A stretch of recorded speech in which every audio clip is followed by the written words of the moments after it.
In New Orleans, a usually festive Mardi Gras parade turning sour as the crowd spots some Tesla Cybertruck. Onlookers booing, jeering, and pelting the vehicles with beads usually tossed at revelers. Just the latest sign of backlash to Elon Musk's central role in the Trump administration, now affecting his car company and those who buy his cars. Recent protests erupting outside Tesla dealerships in Manhattan, Boston, and Tucson, Arizona, calling for a boycott. This is a protest against Trump and Musk, mainly because they're trying to take from the poor to pass a tax relief, they call it, for the wealthy. And even an alleged arson attack targeting Tesla charging stations under investigation in Massachusetts. At the same time, posts on social media from people who say they're trying to sell their Tesla because they don't want to be associated with Musk. Including star musician Sheryl Crow waving goodbye to her towed Tesla. I don't like Elon Musk. NBC affiliate 9 News in Denver reporting on a dirt parking lot full of Teslas and speaking to another woman who sold hers. He doesn't care about people. He has no empathy whatsoever.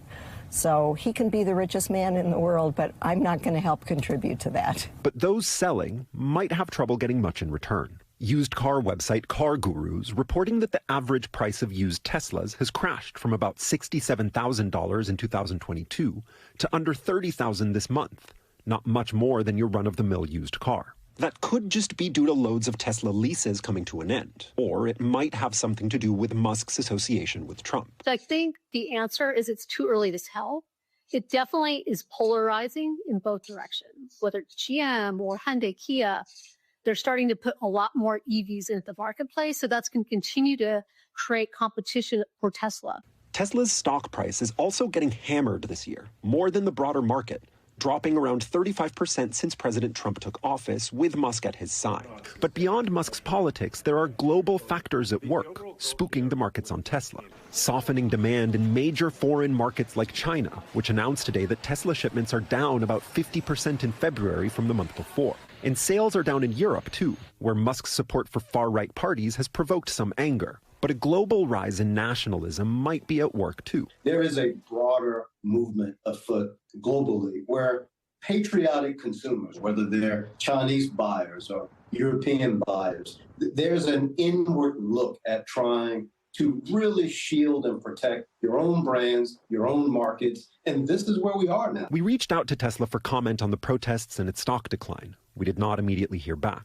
Musk, meanwhile, brushing off his critics. That the revolution might actually succeed, that we could restore power to the people instead of power to the bureaucracy. To be clear, Tesla's stock is still above where it was the day before Donald Trump was elected last November. But there's no doubt that the apparent backlash to Elon Musk is going global. A Tesla dealership in the French city of Toulouse also hit by an alleged arson attack that authorities say completely destroyed 8 cars. A sign, perhaps, that Tesla's supercharged growth may be running out of juice.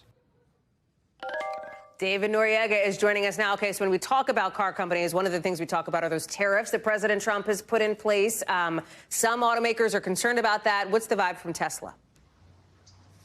Yeah, Hallie, so other automakers, more older automakers, stand to be affected by those tariffs more than Tesla because they've gotten used over the last 30 years or so to the North American integrated market that resulted from NAFTA. Tesla's a little bit more removed from that way of doing things, but of course they're still plugged into these cross-border supply chains, and they of course will be affected by those tariffs. Musk, however, projects bullishness on how his political activity will affect his businesses. He says the same thing about EV tax credits going away, for example. He's not worried about how that might affect Tesla. And that is the big question here. This slump facing his businesses, is it the beginning of a longer downturn, or is it something temporary that his companies are going to bounce back from? We don't really know yet, Hallie. It'll take some time to find out.